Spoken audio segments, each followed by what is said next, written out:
Wow. Thank you, Tyler.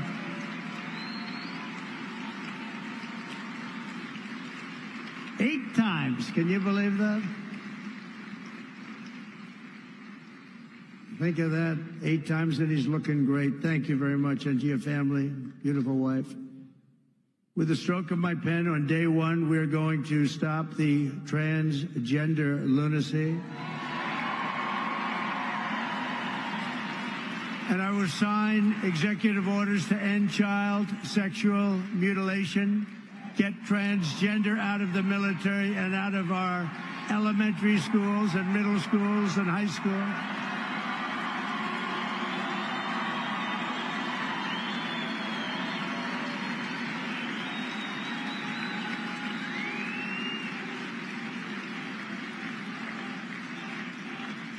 And we will keep men out of women's sports.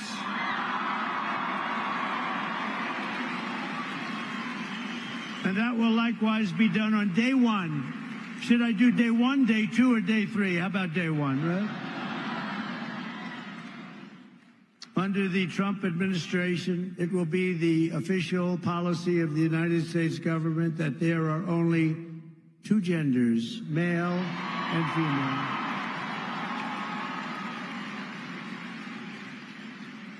Doesn't sound too complicated, does it?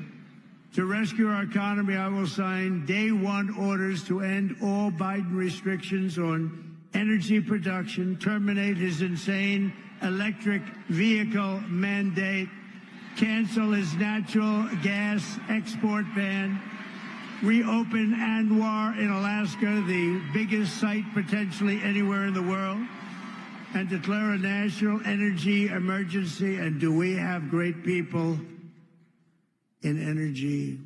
Head of energy, Chris Wright, and Doug Burgum is the interior. And I merged both of them. You know, the energy had no energy. It just had the right to do energy.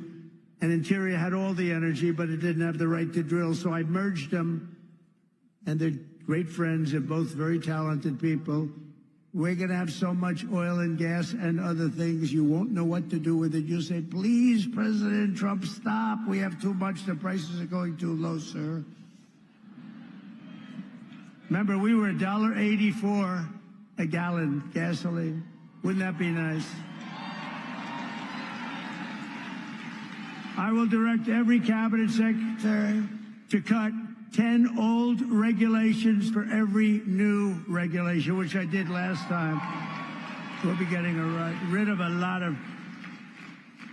Last term, for me, we did something special. We cut more regulations by 4 times than any other president in history, and we're going to top that record.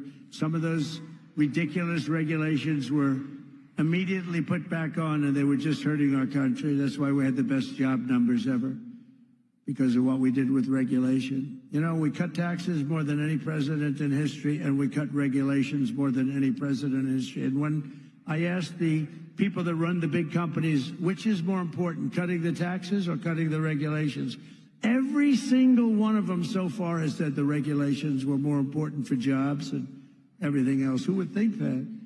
But I will order federal workers to get back to the office in person or be terminated from the job immediately. And we will create the new Department of Government Efficiency headed by Elon Musk.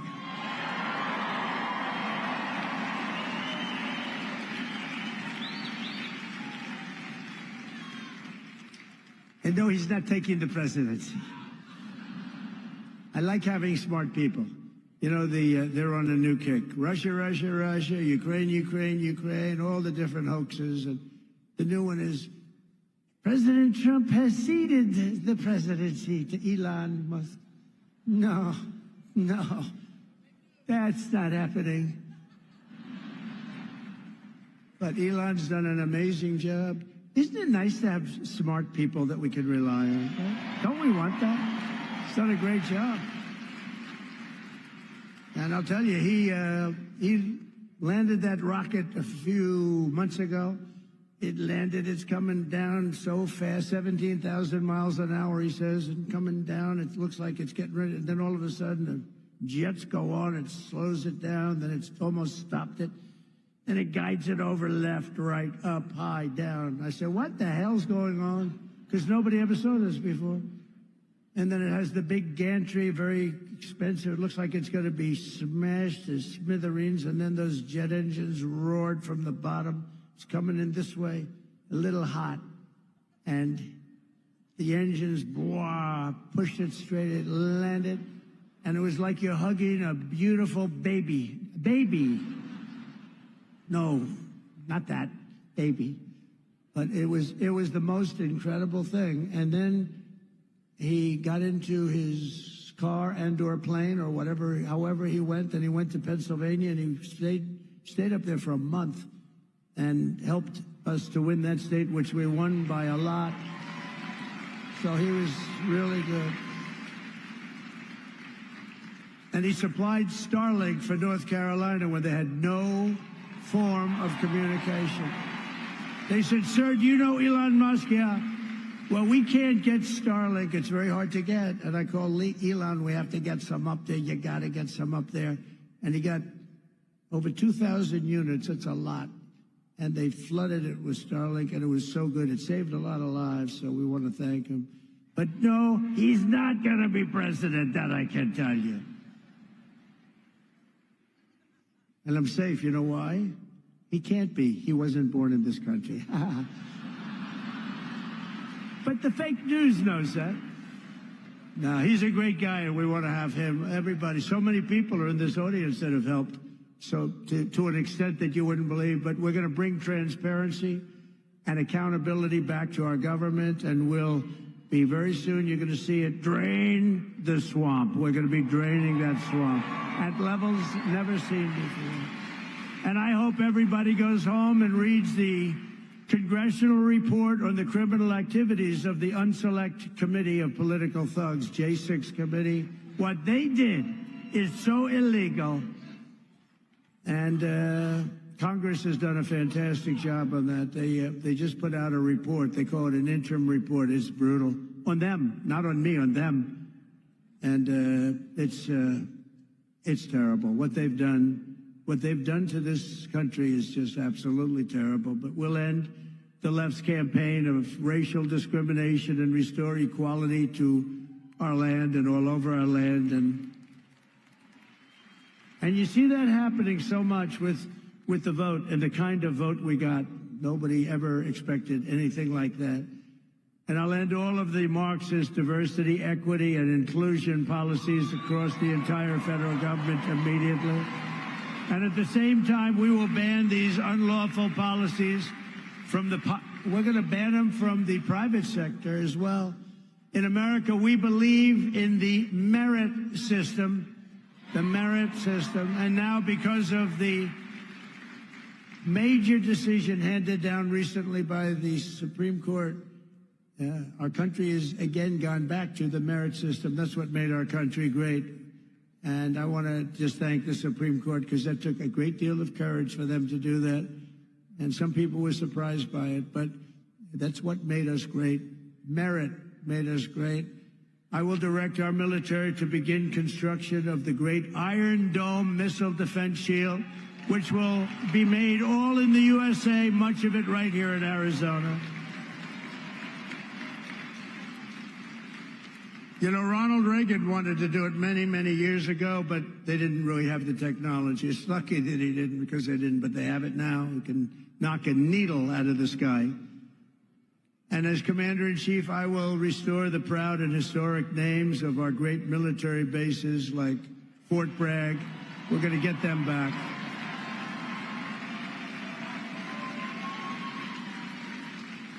And woke has to stop, because along with everything else, it's destroying our country. We're going to stop woke. Woke is bullshit.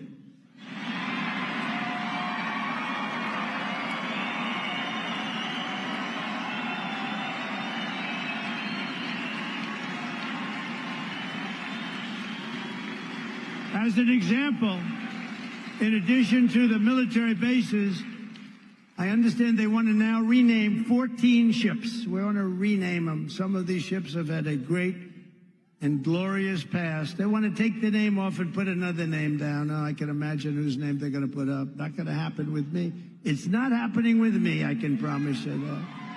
The actions I have described today are just a small preview of the common sense revolution, because that's what I call it, a common sense revolution that's coming soon to America, to a theater near you, right? But it's coming to you through your president, Donald J. Trump.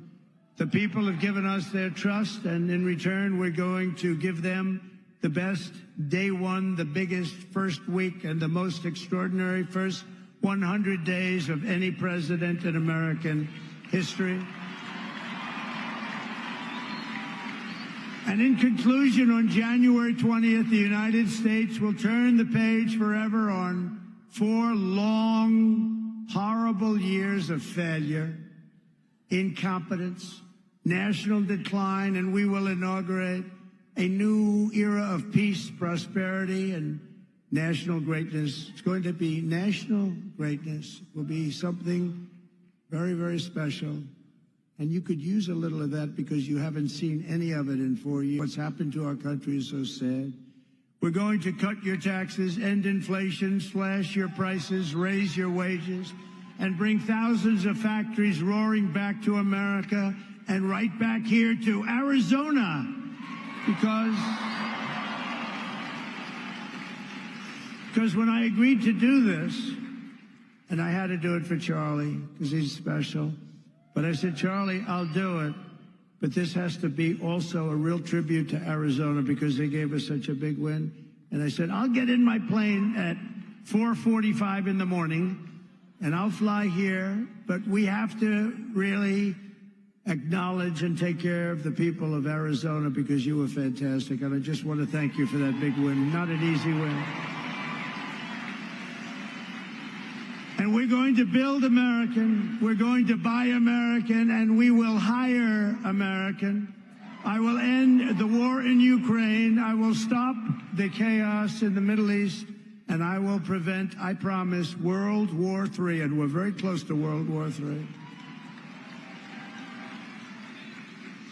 We will crush violent crime. We're going to stop violent crime. We're going to have to be tough. Please get ready. You're going to have to be tough. We can't let this happen. Our cities are crumbling. And give our police the support, protection, resources, and respect they so dearly deserve. And I rebuilt our entire military at a level that it had never been. Unfortunately, we gave a big chunk of it to Afghanistan. You believe that one? What a terrible thing. But we will again rebuild those sections of our military that have been so badly hurt. Plus, we give so much of it away. You know, when I came in the last time, we had no ammunition. Can you believe it? I was greeted with a general, sir, we're very low, almost no ammunition. I said, keep it quiet. Let's not let the enemy know that. That doesn't sound too good. Steve Bannon would say that's not a good thing. No ammunition is not good, right, Steve? And I built so much ammunition so fast. Nobody's ever seen anything like it. We give a lot of our ammunition away, as you know. And we have to take care of ourselves. We have to protect ourselves. And we have to make our country great. We just can't keep doing what we're doing. Especially when these wars never had to start. They never had to start. We will rebuild our once great cities, including our capital in Washington, D.C., making them safe, clean, and beautiful again, and we'll do it quickly. We'll teach our children to love our country, to honor our history, and to always respect our great American flag. We will get critical race theory and transgender insanity the hell out of our schools, and we're going to get it out of our schools very fast. I will defend religious liberty, I will restore free speech, and I will defend the right to keep and bear arms.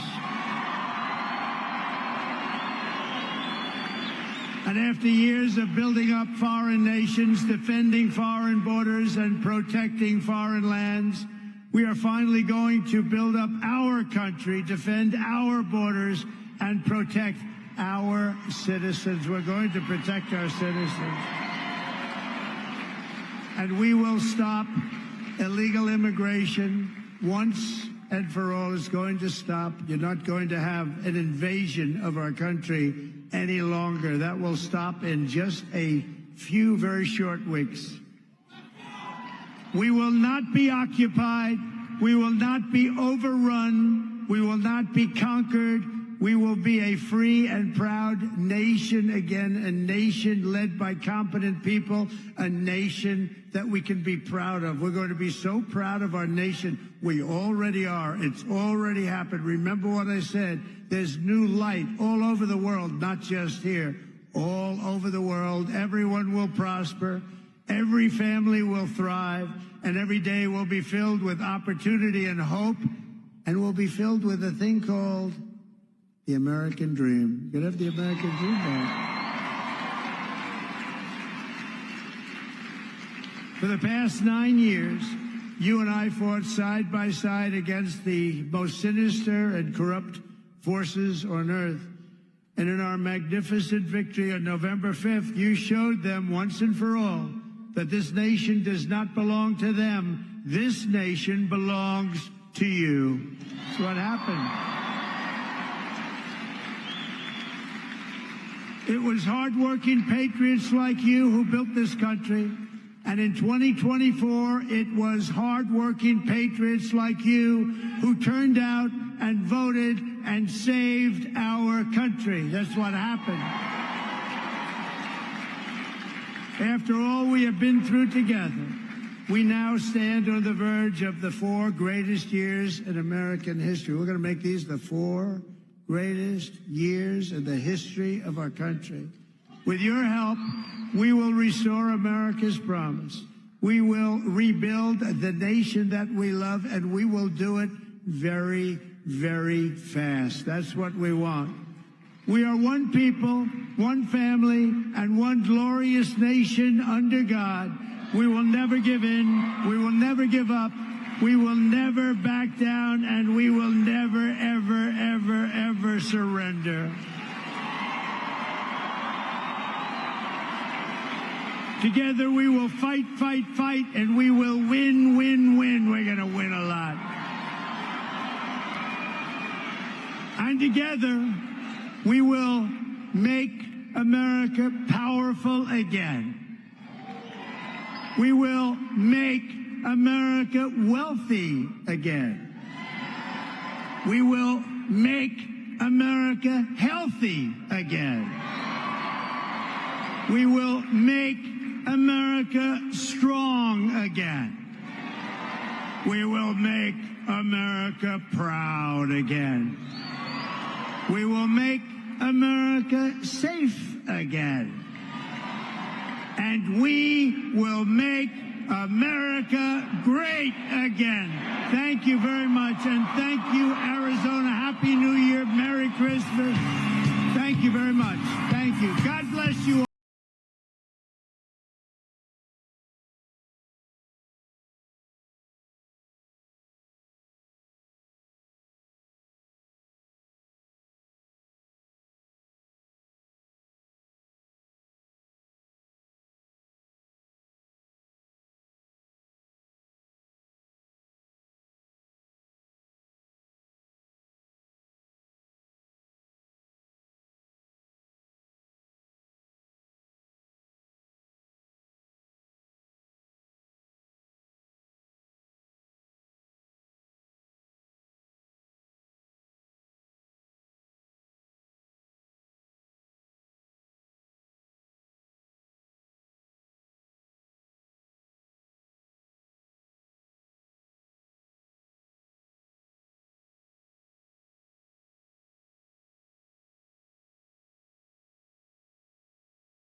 the Kirk family. I just want to say thank you from the bottom of my heart for being here at AmFest this year.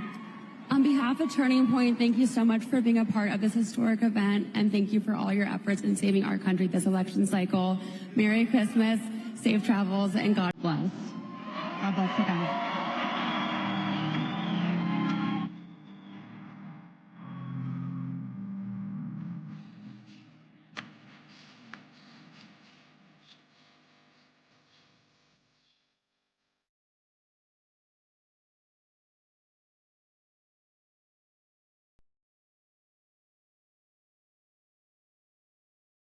Gallup poll indicates that more Americans are leaning to the right. We're living in a very weird world now where the conservatives are the one who seem to be very in touch with how people communicate. They're becoming conservative in record numbers. They are rebelling against a kind of ideology on the left that holds them responsible for all the world's failing. Turning Point is very much to credit for that.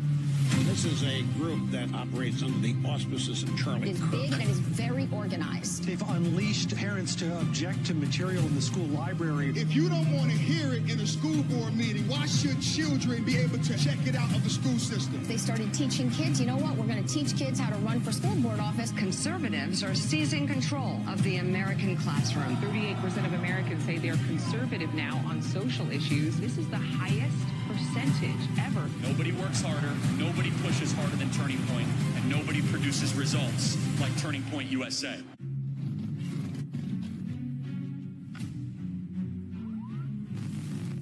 I've often said that gender-affirming care is health care, it is mental health care, and it can actually be suicide prevention care. I think I'm gonna take some medicine so I can kind of like transform into a boy, get surgery. After the surgery, I didn't really feel any better. When it stopped being a thing for adults and it started to be a let's teach this to kids. Total lie, manipulation, it's gaslighting. Please stop. He's a boy, not a girl. How could she do this to my son? What they're talking about is hormonal therapy or sex reassignment surgery on children. I thought fixing me externally would fix me internally. But of course I was wrong. The fact that the state thinks that they're more important and have a better say in what happens to your child over the actual parent's opinion is egregious. Puberty blockers, surgeries, big money makers for hospitals, for physicians. All I want to do is hold my son. Are you asking me to lie to parents? And he said, yes.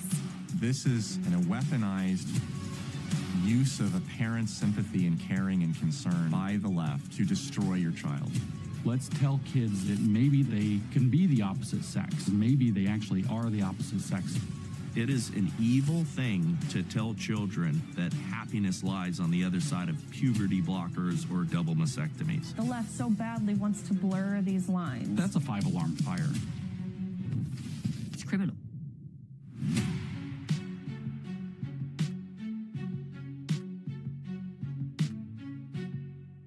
This year, I visited nearly 50 college campuses, meeting thousands of students and sharing with them why America is the greatest country ever to exist. We've been the driving force of the grassroots movement, getting young Americans to the polls and standing up for conservative values. But we're just getting started, and there's so much more to do. None of this happens without our generous supporters like you, so please donate to Turning Point USA and help us keep this movement alive. Together, we'll continue to shape the future of America. Join us. Let's keep pushing forward.